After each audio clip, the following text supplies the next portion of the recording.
Shalom saudara yang dikasihi Tuhan. Kembali kita akan melanjutkan pelajaran The Secret of 1 Yohanes.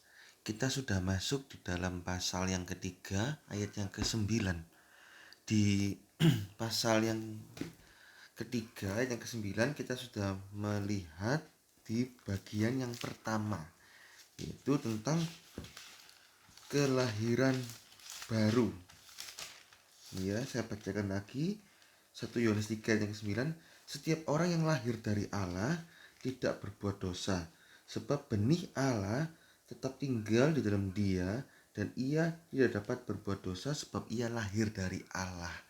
Nah, di bagian yang pertama kita sudah belajar istilah lahir dari Allah atau kelahiran kembali atau kelahiran baru. Nah, bagian yang kedua ini kita akan lebih dalam lagi mempelajari tentang istilah lahir baru ini, tetapi dalam skema kemah suci, supaya kita lebih mengerti lebih dalam lagi saudaraku. Kemah suci Musa yang terdapat dalam Keluaran 27, Keluaran pasal berapa itu? 40, 39 itu ya. Nah, itu punya pengertian yang dalam tentang kelahiran baru, saudaraku. Dan dalam kemah suci Musa itu kan ada bagian yang pertama itu adalah pintu gerbang. Pintu gerbang itu terdiri dari 4 tiang, saudaraku ya. Dan itu masuk di depan pintu gerbang itu ada mezbah korban bakaran, ya kan? Tempat menaruh kayu dan apinya tidak boleh padam itu, saudaraku. Dan maju lagi itu ada kolam pembasuhan. Nah, terus maju lagi itu ada pintu kemah, atau ini kemah suci sudah masuk, itu pintu kemah. Dan masuk lagi itulah ruangan suci. Di ruangan suci itu ada pelita emas, ada meja roti pertunjukan, dan ada mezbah dupa di depannya.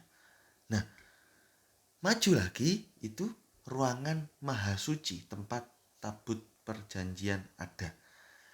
Nah, bagaimana konsep kelahiran baru dalam kemah suci, saudaraku? Kita akan melihat dari pintu gerbang sampai pintu kemah, itulah proses kelahiran baru.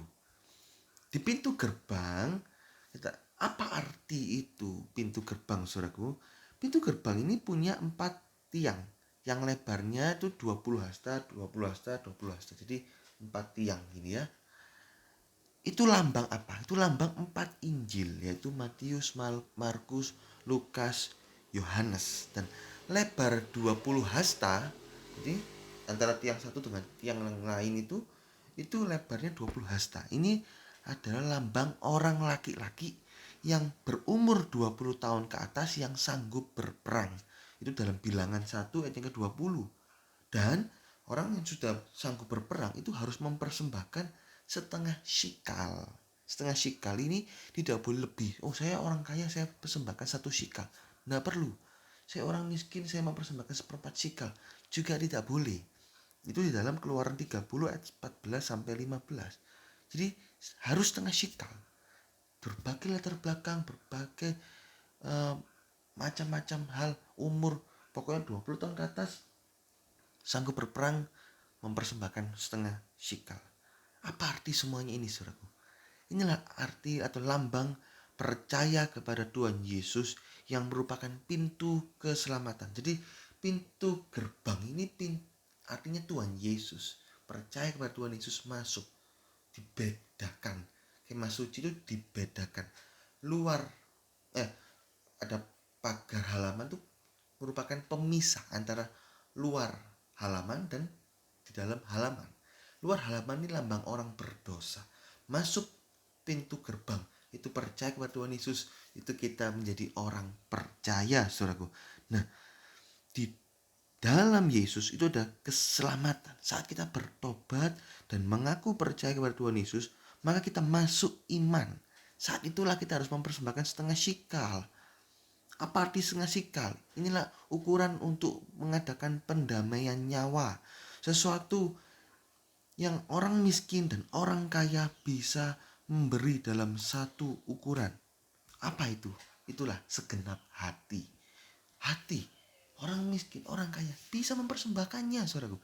Itu di dalam Yoel 2 ayat yang ke-12. Persembahkanlah dengan segenap hati. Bertobat dengan segenap hati. Nah, jika kita sudah masuk iman, maka disitulah dimulainya peperangan, yaitu peperangan melawan iblis. Efesus 6 ayat 12. Peperangan melawan kedagingan. 1 Petrus 2 ayat 11, Roma 6 ayat yang ke-6. Peperangan melawan keduniawian. 1 Yohanes 2 ayat yang ke-16. Nafsu mata, nafsu mulut, nafsu mata, nafsu daging dan keangkuhan hidup. Ya, nafsu mata, nafsu daging dan keangkuhan hidup. Nah, itu sudah perang. Dulu orang berdosa, tidak ada peperangan, bebas melakukan dosa. Tidak ada pertentangan, ya ada perasaan hati dilawan. Lama-lama perasaan hati ini tumpul, mati, saudaraku. Tapi saat percaya Tuhan Yesus, itulah peperangan. Ya, disuruh bohong tidak boleh, disuruh curi tidak boleh, disuruh kurang ajar sama orang tua tidak boleh. Terus perang. Ini, dan sehingga rohani ini tumbuh sampai jadi seperti Kristus. Jadi keselamatan ini didapat hanya kita mau masuk pada pintu itu, yaitu Tuhan Yesus. Dengan apa? Dengan mempersembahkan hati kita, segenap hati kita, benar-benar bertobat sungguh-sungguh dan mau percaya. Saat kita menjadi orang percaya, iblis dan dunia pasti benci, tak suka. Saat itulah titik awal peperangan terjadi. Yohanes 15 ayat 18 sampai 19. Iblis dan dunia berusaha menarik kita kembali pada mereka, tapi kita berperang. Saya tidak mau kembali, saya mau ikut Yesus. Mengiring Yesus keputusanku, mengiring Yesus keputusanku, mengiring Yesus keputusanku. Ku tak ingkar. Masuk pintu gerbang. Ya, saudaraku. Kedua, dan setelah pintu gerbang itu ada mesbah korban bakaran. Itu letaknya setelah pintu gerbang. Saudara bisa lihat di dalam Keluaran 40 ayat yang ke-6 sampai ke-7. Setelah kita menjadi percaya dan diberikan kesempatan hidup, maka kita harus mempersembahkan diri di atas mesbah sebagai korban persembahan yang hidup dan berkenan kepada Tuhan. Saat kita percaya Tuhan Yesus terus mati, kita masuk surga. Seperti penjahat di sebelah Tuhan Yesus, salah satu penjahat itu bertobat. Satu tidak bertobat, satu bertobat. Apa kata Tuhan Yesus saat itu? Dia berkata, engkau ada bersama-sama dengan aku di Firdaus. Langsung bertobat. Nah, langsung masuk surga. Karena gak ada kesempatan untuk menjalani hidup setelah itu. Tapi jika kita mendapat kesempatan untuk menjalani hidup setelah kita bertobat, kita percaya Tuhan Yesus, dosa kita diampuni, kita menjadi orang benar, maka kita harus mempersembahkan diri di atas mesbah sebagai korban yang hidup dan berkenan. Roma 12 ayat 1 sampai 2. Kita harus menghidupi keselamatan yang sudah dianugerahkan kepada kita. Api di atas mesbah ini harus tetap terjaga, sehingga harus ditaruh kayu. Imamat 6 ayat 12. Apa artinya ini? Kayu ini lambang kedagingan manusia. Markus 8 ayat yang ke-24 dalam terjemahan lama. Saya melihat orang-orang itu berjalan seperti pohon kayu. Itu Markus 8 ayat 24. Jadi kayu itu lambang manusia, kedagingan manusia. Itu harus dipersembahkan di atas mesbah itu. Apa artinya ini? Kedagingan ini harus senantiasa dimatikan, saudaraku. Dimatikan. Api kan harus dibiarkan tetap menyala. Ini api apa? Inilah api dari Tuhan, itu api Kristus. Imamat 9 ayat 24. Saat api Kristus ini ada dalam hidup kita, motivasi kita dalam mengiring Tuhan Yesus haruslah karena Kristus, karena api Kristus, bukan karena api dapat uang. Aku percaya Tuhan Yesus kan dapat uang. Aku percaya Tuhan Yesus karena ingin naik jabatan. Aku percaya Tuhan Yesus karena bosku ini Kristen. Kalau aku tidak percaya Tuhan Yesus, nanti gak dapat bonus-bonus. Wah, gak bisa seperti itu, saudaraku. karena ingin puji, karena ingin terkenal, karena ingin dapat uang. Bukan. Mengiring Yesus, motivasi kita adalah api Kristus. Karena Yesus sudah mati buat kita. Allah sudah mengasihi kita lebih dulu. Dan kita mau meresponi kasih Kristus, kasih Allah itu dengan kita mau percaya dan mempersembahkan segenap hidup kita di dalam Tuhan. Ini saudaraku. Kalau kita memiliki api yang lain, maka kita akan mati binasa. Imamat 6 ayat 1 Imamat 10 ayat 1 sampai 2. Seperti siapa? Nadab dan Abihu mempersembahkan api yang lain, binasa. Saat kita mempersembahkan api yang lain, saya mengiring Yesus karena uang. Tapi saat uang itu gak kunjung datang, kita akan kecewa dan kita akan undur. Wah, kekristenan itu bohong. Katanya ada berkat di dalam Tuhan.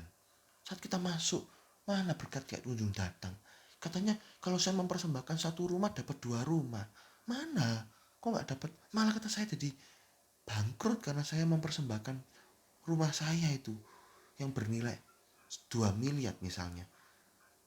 Kecewa, mundur. Karena motivasinya salah, saudaraku.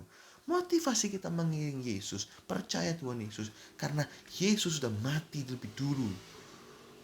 Sudah mengasihi kita lebih dulu. Yesus sudah mati buat kita, sehingga kita mau meresponi itu. Jadi kita mau pikul salib, kita mau menyangkal diri karena kita mengasihi Tuhan. Kita mau mempersembahkan hidup sesuai dengan standarnya Tuhan yang berkenan, bahkan menjadi sempurna seperti Kristus. Efesus 4 ayat 13. Ini arti mesbah korban bakaran. Kita mempersembahkan hidup kita, segenap hati kita, seluruh hidup kita dibakar oleh api Kristus. Mana-mana yang gak berkenan, kedagingan kita taruh itu, kayu-kayu marah, kayu-kayu ingin menang sendiri, kayu-kayu egois, kayu-kayu sakit hati, kayu-kayu gak mau mengampuni, kayu-kayu ingin berontak, dibakar di dalam mesbah korban bakaran itu, di atas mesbah korban bakaran itu, saudara. Sehingga kita bersih, kudus, berkenan, menjadi korban yang berbau harum. Kalau saya melihat si A ini, menyenangkan sekali, itu kata Tuhan.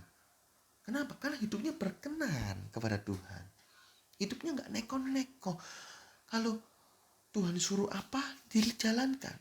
Jujur dia jalankan. Ini pikul salib setiap hari. Lukas 9 ayat 23. Itu arti mesbah korban bakaran. Maju lebih langkah lagi, itu ada kolam pembasuhan.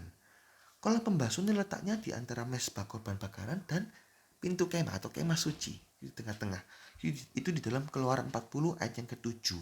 Ini lambang baptisan air, yaitu mau berkomitmen menguburkan hidup lama atau manusia lama kita, kemudian bangkit menjadi manusia baru. Roma 6 ayat yang keempat, Kolose 2:12.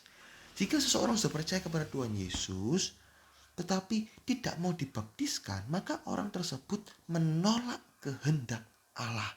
Lukas 7 ayat yang ke-30 dalam terjemahan lama. Nak mau dibaptis, orang Farisi itu menolak kehendak Allah dalam diri mereka. Artinya orang tersebut tidak mau melakukan kehendak Tuhan. Kehendak Tuhan adalah setelah kamu percaya, kamu mendapat kesempatan hidup, kamu harus dibaptis. Gak mau, menolak kehendak Tuhan. Apa konsekuensinya?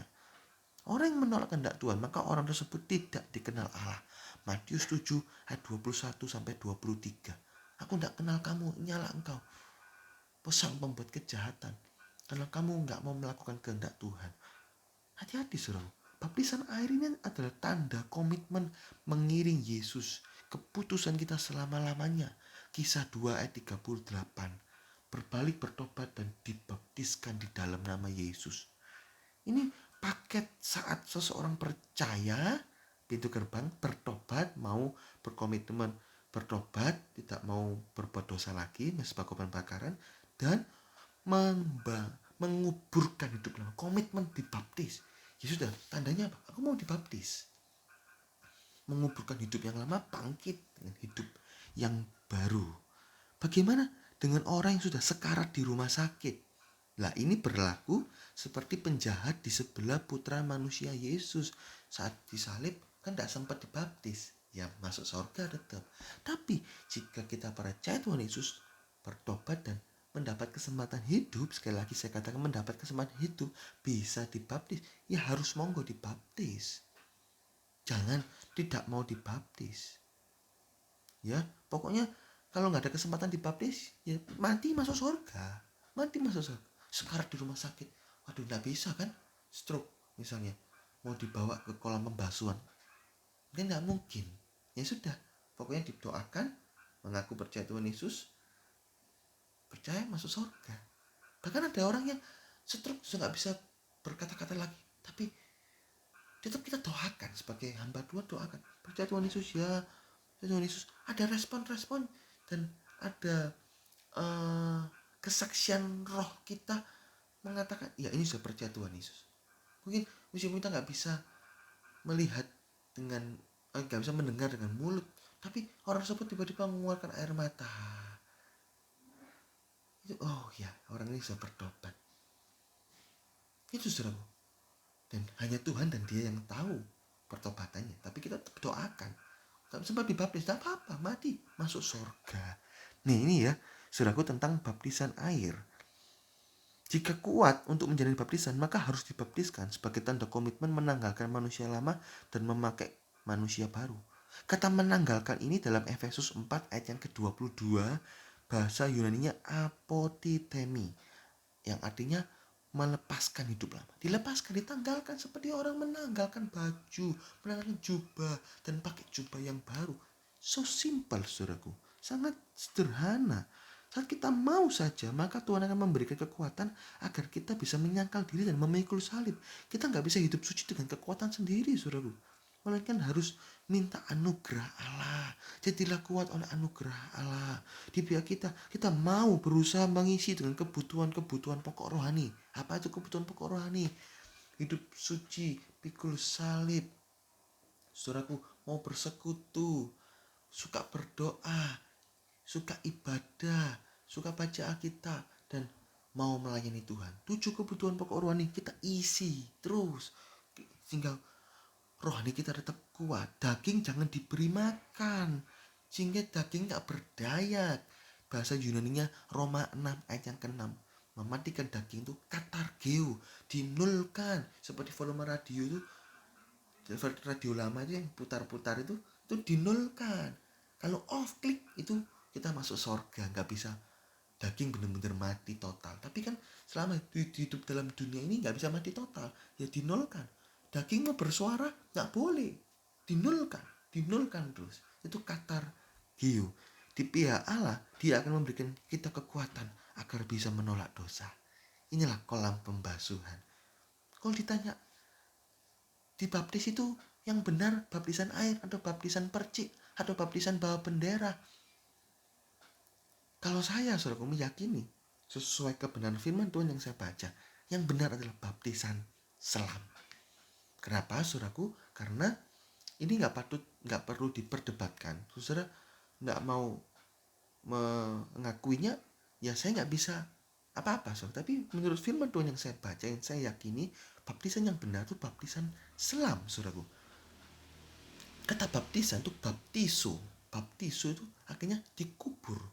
Efesus 4:22, menguburkan hidup yang lama, menanggalkan, mati hidup yang lama, bangkit dalam hidup yang baru. Artinya apa ini, saudaraku?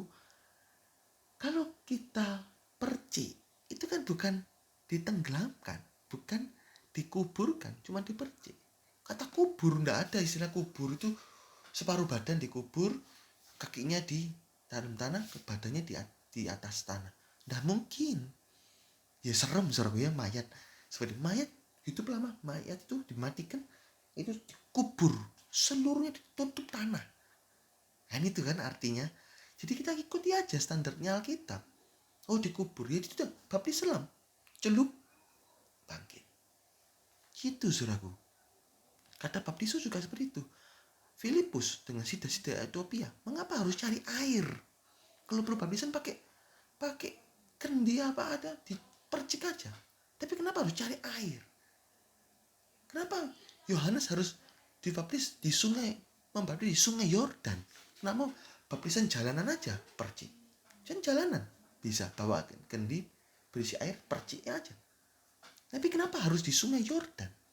Tuhan Yesus kenapa harus di sungai Yordan? Nah, dari hal-hal seperti itu, maka dari itu baptisan selam itulah baptisan yang benar, ya.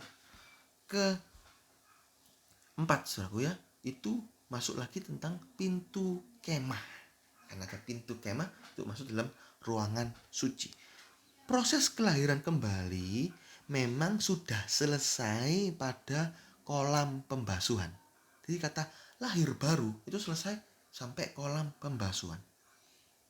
Tetapi, saudaraku, kita baca Titus 3 ayat yang kelima supaya kita mengerti ada paket-paket yang harus kita pahami, saudaraku, tentang proses kelahiran baru. Titus 3 ayat yang kelima, pada waktu Dia telah menyelamatkan kita bukan karena perbuatan baik yang telah kita lakukan, tetapi karena rahmat-Nya oleh pemandian kelahiran kembali. Ya kan, sampai pintu kemah kelahiran kembali. Dan oleh, nah ini dan, kata dan itu berarti ada paket yang setara. Dan oleh pembaharuan yang dikerjakan oleh Roh Kudus.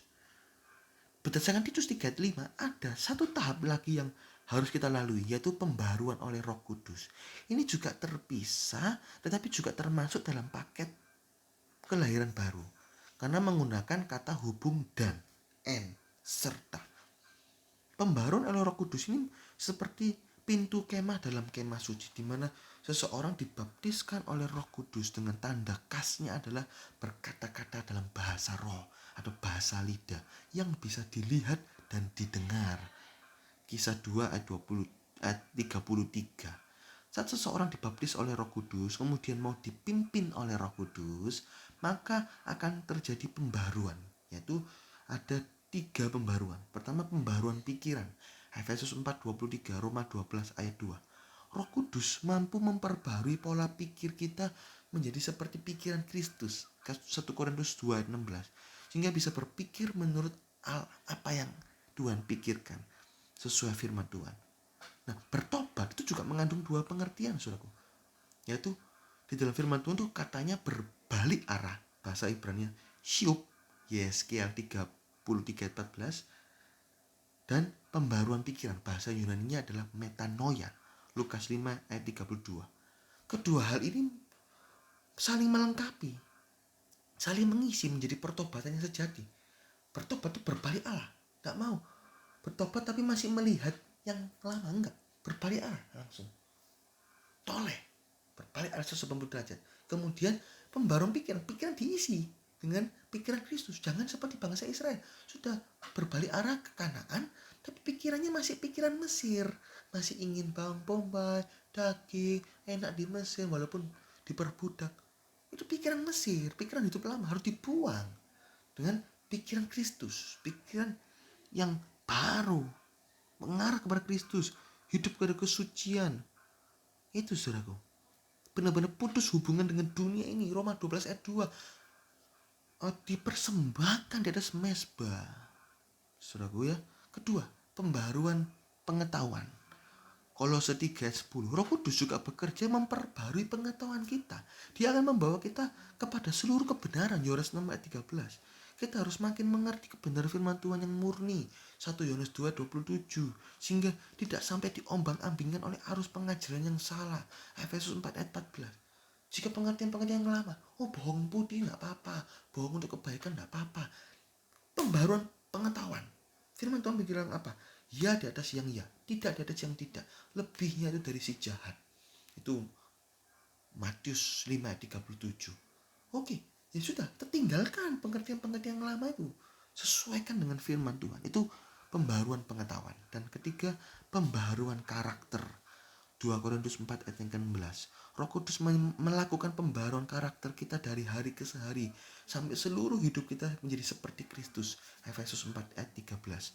Pembaruan ini bukan pembaruan yang sangat lambat, melainkan bisa cepat tergantung seberapa mau kita diikat dan dipimpin oleh Roh Kudus. Yohanes 21 ayat yang ke-18.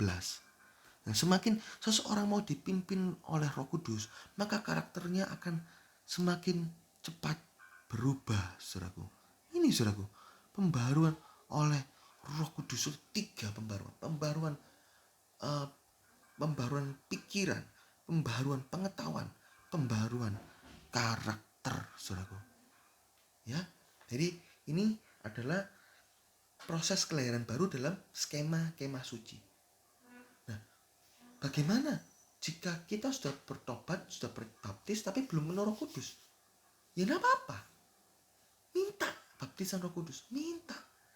Karena kalau kita nggak punya, nggak dipimpin, nggak dipenuhi oleh Roh Kudus, kita ini berjalan dengan kekuatan sendiri, berat. Seperti orang naik sepeda dari Surabaya ke Jakarta, berat, lama betul. Tapi kalau dengan Roh Kudus, seperti orang naik pesawat dari Surabaya ke Jakarta, 1 jam. Kuasa Roh Kudus meliputi kita, itu kita bisa kuat menanggung segala sesuatu. Roh Kudus akan mengarahkan kepada seluruh kebenaran. Kita belajar firman Tuhan dengan pengurapan Roh Kudus. Itu firman itu bisa seperti orang itu, bahasa Jawa itu ngoncek ibu sampai dalam-dalam, dikupas lebih dalam lagi. Itu Roh Kudus, saudaraku. Kalau orang-orang nggak percaya Roh Kudus, nggak mau dibaptis Roh Kudus, tapi nggak percaya juga dan bahkan mengolok-olok, hati-hati, saudaraku. Jangan menghina, itu Roh Allah. Jangan mengejek.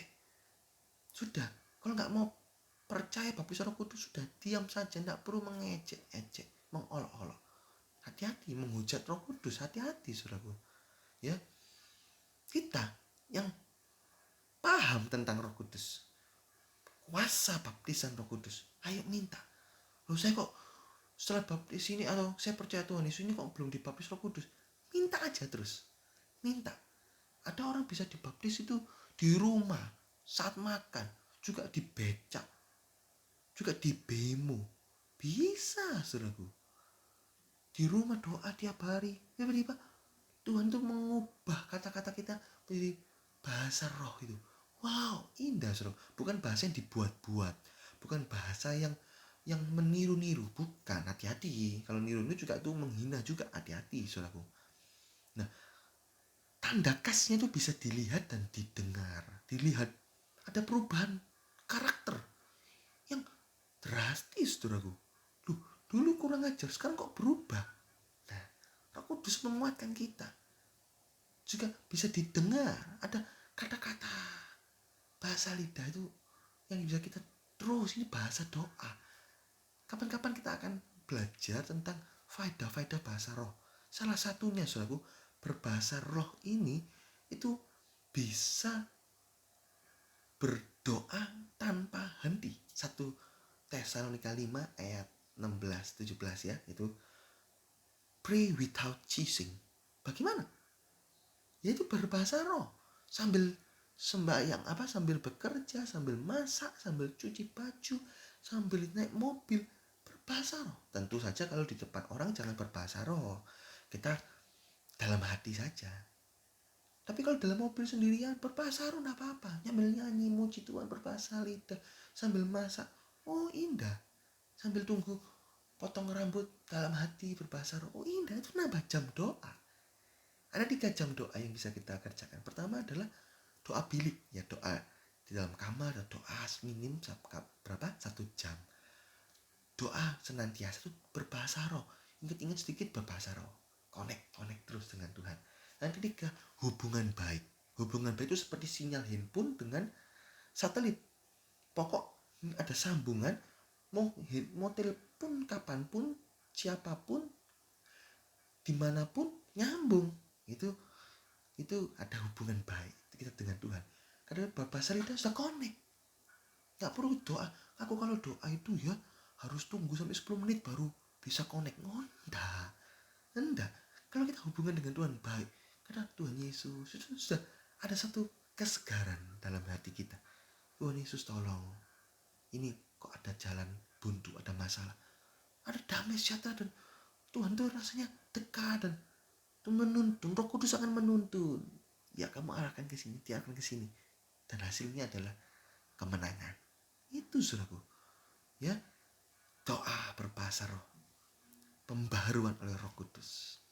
Nah, masih ada bagian yang terakhir, ada bagian yang ketiga tentang kelahiran baru. Kita akan lihat di video selanjutnya.